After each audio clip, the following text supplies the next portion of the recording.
Les deux Congos signent un accord pour une meilleure gestion des tourbières. Les deux pays décident également d'utiliser à bon escient les richesses qui se trouvent dans cette zone pour lutter contre la pauvreté.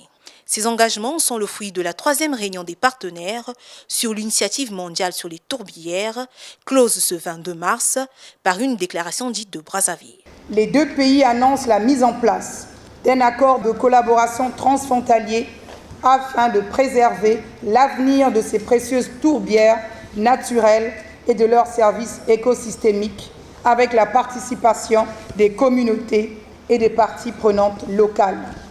Œuvrer pour le développement et la promotion d'un modèle d'aménagement de territoire favorable à la gestion durable des tourbières et le développement économique des territoires riverains des lacs Télé et lac Toumba. Œuvrer pour la transformation et la croissance des économies de la zone lac Télé, lac Toumba, afin d'assurer un développement inclusif et durable, de manière à éradiquer la pauvreté extrême et améliorer le bien-être des populations riveraines en activant tous les leviers humains, financiers, techniques, technologiques et les opportunités offertes par l'économie verte et l'économie bleue. La déclaration de Brazzaville tient également compte de la vie des peuples autochtones habitants de ces zones. Le Congo-Brazzaville et le Congo-Kinshasa promettent de mettre en place une politique pour permettre à ces populations forestières de profiter pleinement des atouts qu'offre leur milieu sans en détruire.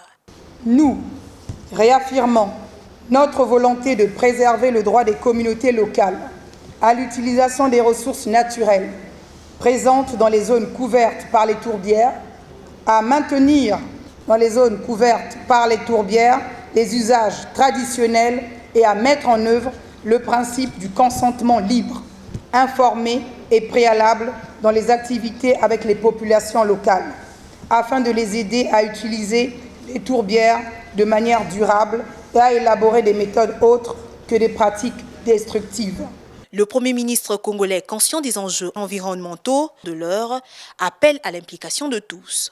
Aussi au regard des enjeux en matière de gestion durable de cet écosystème et de la lutte contre les changements climatiques, les pays concernés ont-ils tout intérêt à mettre en commun leurs efforts afin de relever les défis irrelatifs.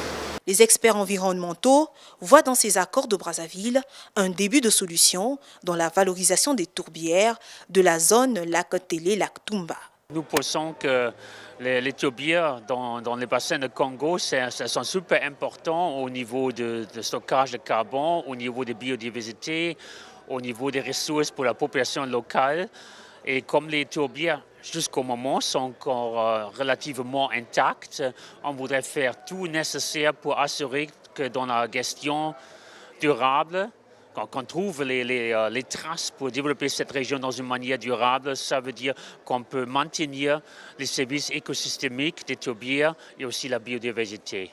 La tourbière joue un rôle tampon dans la lutte contre les catastrophes parce qu'ils absorbent de l'eau en saison de crue et en saison sèche, ils retransmettent cette eau dans la nature. Donc ce sont des rôles très importants que la tourbière joue. Au regard de l'importance que requièrent les tourbières sur l'atténuation du réchauffement climatique mondial, l'Organisation des Nations Unies pour l'environnement et l'Indonésie s'engagent à apporter leur appui financier et technique aux deux Congos pour atteindre les objectifs assignés. La destruction des tourbières du bassin du Congo relâcherait dans l'atmosphère 30 milliards de tonnes de dioxyde de carbone, ce qui équivaudrait à 3 ans d'émissions mondiales liées aux énergies fossiles ou 10 ans d'émissions des États-Unis. Il est donc capital de préserver ce deuxième poumon vert de la planète, soulignent ces experts.